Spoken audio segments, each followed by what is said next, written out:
Quick disclaimer, this video does have spoilers for hidden inventory just by nature of the Jujutsu Infinite boss, so if you haven't seen hidden inventory, I'd go watch that first. If you've at all been keeping up with Jujutsu Infinite sneaks and update progress, you'd know that the devs have been working on a new boss fight that they're trying to implement into the game soon, I think. And this boss actually has a really cool concept behind it. It's basically if Gojo didn't learn RCT and died when Toji stabbed him in the head, and then became a vengeful cursed spirit, which I think is a pretty sick idea. I think that's really interesting, and I didn't even think about that being a possibility when the main series was going on. But the problem is they just stole Ethiron from Deep Woken. So today I'm going to be going through both bosses, Ethiron and the Six Eyes Calamity boss, and I'm going to explain exactly why I think the Six Eyes Calamity is a shameless ripoff of Ethiron. I'm going to start off with the aesthetics of both boss fights, and I mean, you can just look at them side by side, they're the same fucking thing. I mean, look at how they're built. Ethiron and the Six Eyes Calamity both have the same body shape, they're both built the same way. They're both sitting in the middle of circular platforms where the players run around, and then they're in the middle and they attack you from the middle and slam down on the platform. They're the same fucking thing. Like, you can just, like, aesthetically, this is the same map with the same boss, it's just tinted blue.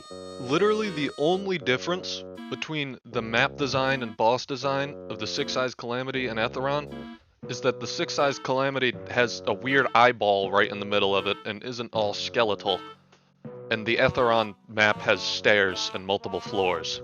That's literally the only difference. Like, the Six Eyes Calamity map just has one floor and Ethiron has three. Now we get into the really big problem with the Six Eyes Calamity, and that's that in terms of mechanics and how it fights and how you deal damage, all of those are the exact same as how you fight and deal damage to Ethiron. It's literally like the most shameless copy-paste I've seen.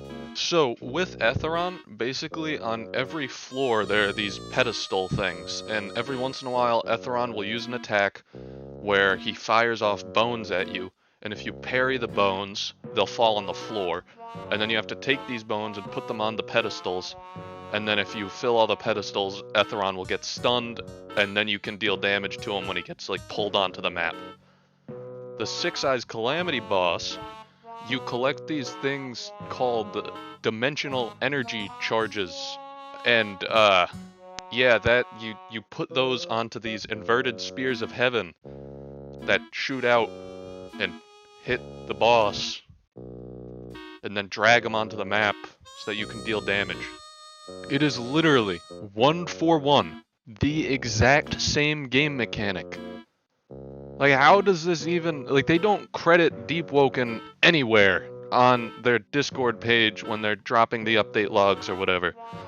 And they literally took the mechanic of what is effectively the final boss of Deep Woken and just copy-pasted it onto their own thing, and now are pawning it off as their own. Just in case any die-hard Jujutsu Infinite fans are watching this video right now and are thinking, oh yeah, that was just a mistake, I'm sure that they didn't do this on purpose, I'm gonna explain to you exactly why that is a stupid take and you're wrong.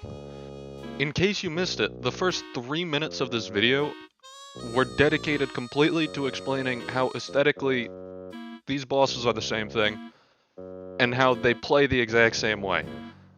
And the chances of all of those mechanics lining up and being the same is astronomically close to zero.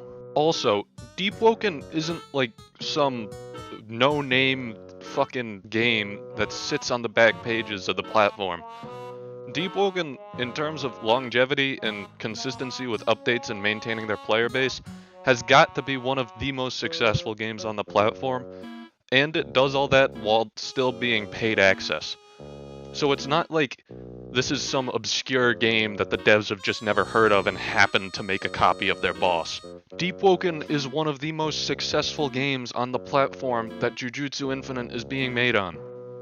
There is no way that the devs just happened to copy the most successful boss fight on the whole of the fucking Roblox platform. That just, like, you don't just accidentally copy one of the most well-known bosses in the same space that you're in. That just doesn't happen. This was intentional, malicious, and they are not crediting Deepwoken in any way. So now you're probably wondering what can be done about this problem? The real answer is probably nothing. Typically, as a general rule, Roblox will not take action against anything that doesn't hurt their bottom line. And I mean, effectively, I don't think this is really gonna do anything to them. I mean, it's just gonna bring more players to Jujutsu Infinite. I don't think any Deepwoken players are going to leave Deepwoken to go play Jujutsu Infinite because they made a shitty copy of Ethiron. But it does kind of suck that nothing is going to happen, because, I mean, this is blatant stealing. I mean, like, Ethiron is Deepwoken's property. Like, Jujutsu Infinite can't just take that and copy-paste it into their own game. That's not how the fucking world works. And, I mean, also, the fall-off of these devs has to be studied.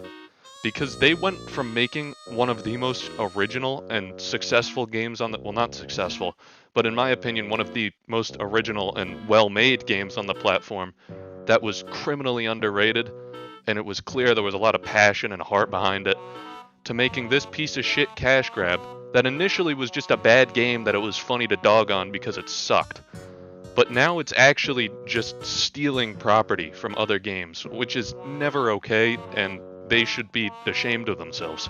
This gets even worse when you remember that Jujutsu Infinite initially was charging like $30 for people to go test their game. They made a lot of money before their game was even released, and I guarantee they made more after it released. They are not short on cash. So the fact that they're stealing ideas from other games now is disgusting, and they definitely should be kicking themselves because they crossed a line. Like, making a bad game is okay, but as soon as you start stealing from another game, that's when you've hit a new moral low point and you should stop developing. Just to wrap up the video here, please don't play Jujutsu Infinite. For one thing, you'll be saving yourself a lot of hardship because the game is terrible, it's a grind fest, and it was made extremely poorly by a bunch of piece of shit devs. So, don't play it for that reason, and because they just stole property from another game. So you just don't support these scumbags, they don't deserve it. There are more fun games that have not horrible people behind them. As much as these guys have fucked up, don't send any hate to them.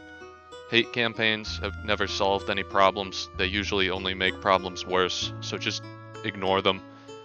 Don't send any hate to them. I think the best way to get back at them is to just stop playing their game, because at the end of the day, that's all they're in this for. They just want your money.